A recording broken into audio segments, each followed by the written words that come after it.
What's up, everybody? Happy Saturday. Going to be back in the skillet frying some seafood.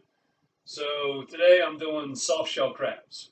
Um, I can't tell you how to clean them if you get them fresh, because the place I get them, they clean them for you. So what we're going to do is, and if those of you who've never had soft shell crabs, got one right here. What you do is you dredge the whole thing and you can eat it, legs and all. So what I'm going to do is what I've done a couple times with the seafood fry. I'm going to dredge it and let it set up for about 10 minutes on some foil just to make sure the dredging sticks. So I'm going to go dry, wet, dry. So my dredging, if you've got cornmeal, that would be really good with this. I don't have that, so I'm using AP flour with a little bit of baking powder, some pepper, black pepper, and some cayenne pepper. I just got some milk for my wet. So I'm going to do, again, flour, milk, flour, and let it set up. And for these, just make sure you get everything, the legs and all. You want to make sure everything gets dredged nice and good. And just kind of shake off the excess and kind of go in between the legs to make sure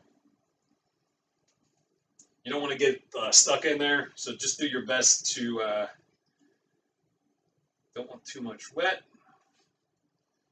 And then these are, again, they're quick. They're like maybe 2 or 3 minutes aside once you get them in the skillet. And these I do kind of like the shrimp I did a while back. You want to get it at maybe about 375. So my trick is, if you don't have a thermometer, medium high, I'm doing canola oil. Put your burner on medium high, and then 10 minutes, that's 375. That's what we're looking for.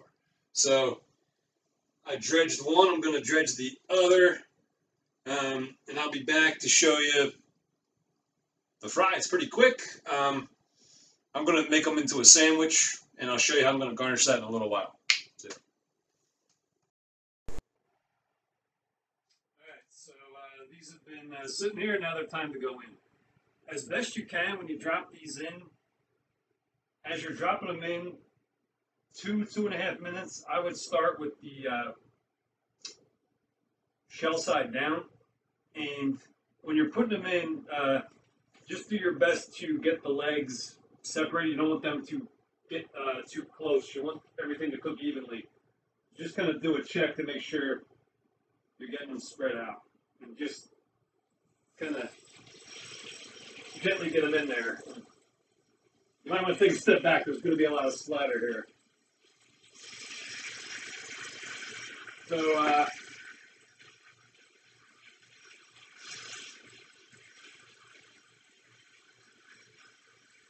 keep an eye out for them, and I'll be back when it's time to build the sandwich. There. All right, so these are done. Just be careful, especially when you flip them. There's going to be a lot of splatter. So just stay back.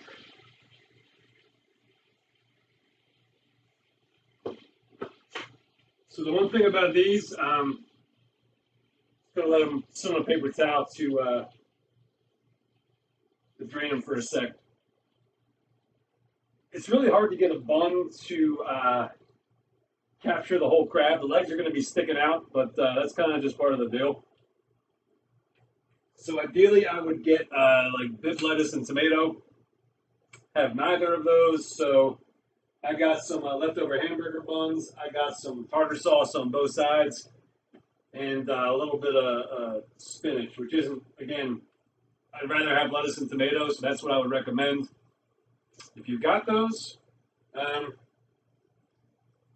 what can you do? So, I'll just pick up that whole sucker. Like I said, it's going to be hanging off and it's kind of messy, but that's part of the charm of eating them. So that's my soft shell crab. Everybody be good. Tomorrow might be the last show, the last daily. I'm not quite sure how it's going to work. So in any event, stay tuned. Have a good one.